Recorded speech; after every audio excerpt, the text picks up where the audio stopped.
And I think the more we voice, we do a practice of the voice inside of ourselves in our downtime, in our alone time, is when like you actually start to be okay with the things that you go through.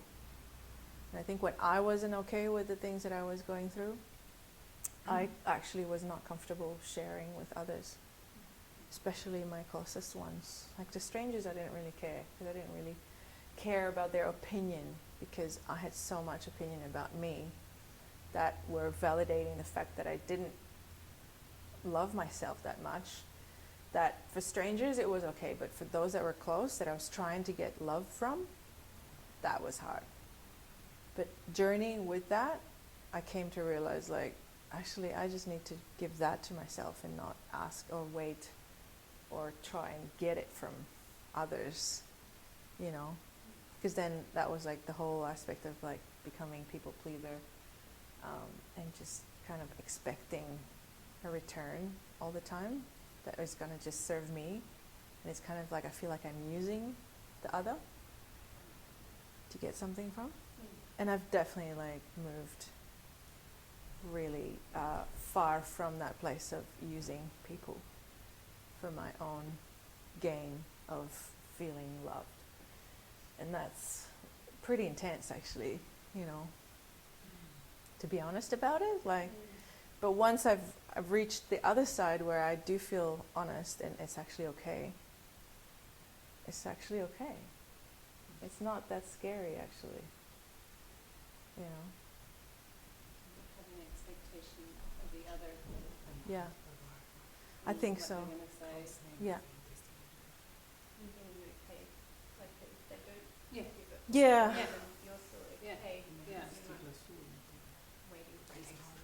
You're just voicing, expressing. Yeah. I imagine it's quite Liberating, yeah. And that's, I think that's why I really like to pose really the questioning, like question what is the voice, like, you know, what is the mind, like, who are you, who am I, who is I, you know, who is thinking, who's speaking here.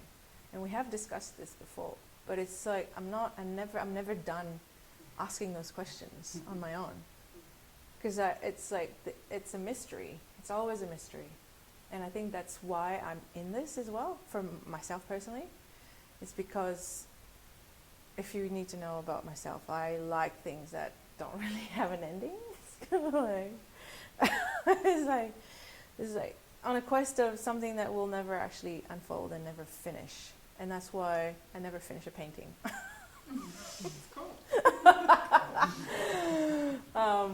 And maybe like there is an aspect of relationship in the voice. It's like I really notice in the world that it's all about relationship. Relationship to others, to the relationship to the self, a relationship to the environment. And that's basically pretty much it. And so my approach to relationship is, how do we speak to it? How do we speak about it? And how do we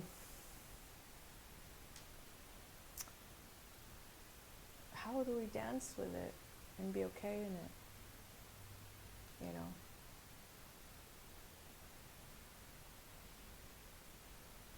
Yeah.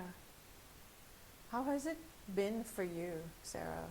Like, you were going through some stuff as well. I think the first time I came, I have not sang probably since high school. Singing? Yeah. Yeah. And it was a little bit confronting because I felt almost a vulnerability, like to sing is almost like that. Yeah, it's showing yourself. And I was very uncomfortable with it, and I was in a space where I didn't want to do that. Yeah. But then when I did do it, it was very profound. And I felt a real energy release, and I felt a connection. Like I felt like we created something together. The voices combined, and they almost created Right. their own thing. And it was very beautiful. then, I've wanted to come back ever since. And Yeah. I feel, connection to self, connection to others, music again. Great, thank you. You actually elaborated on all the topics I'm supposed to be talking about now. Excellent. I did that a week ago. We'll come back to Q&A. That's okay. Yeah. No, I needed to get the space, the mindset in that kind of space of depth for myself, and because so I've pointed down like voice, sovereignty, singing, prayer, thoughts, responsibility, and siege of power. Because these are the things that I normally talk about, but I was telling Garth that I don't want to give it all away in the videos, in the stuff that I'll put online. But I'll talk about them anyways, because some of the things that I will say will become snippets that I might take out. So it's stuff you've already heard before.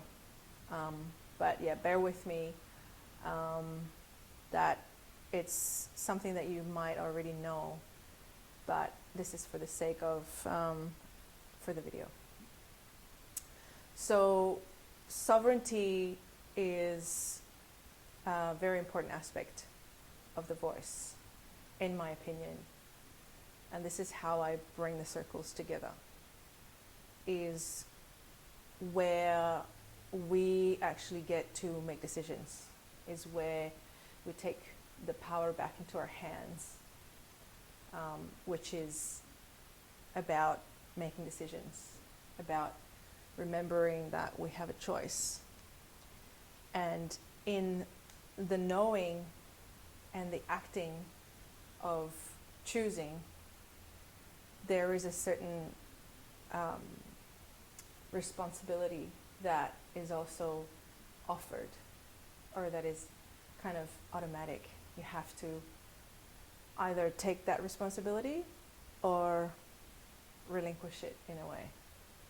But it's like bringing awareness to back to the sovereignty is, if you remember that you have choice, then what are you going to do with it?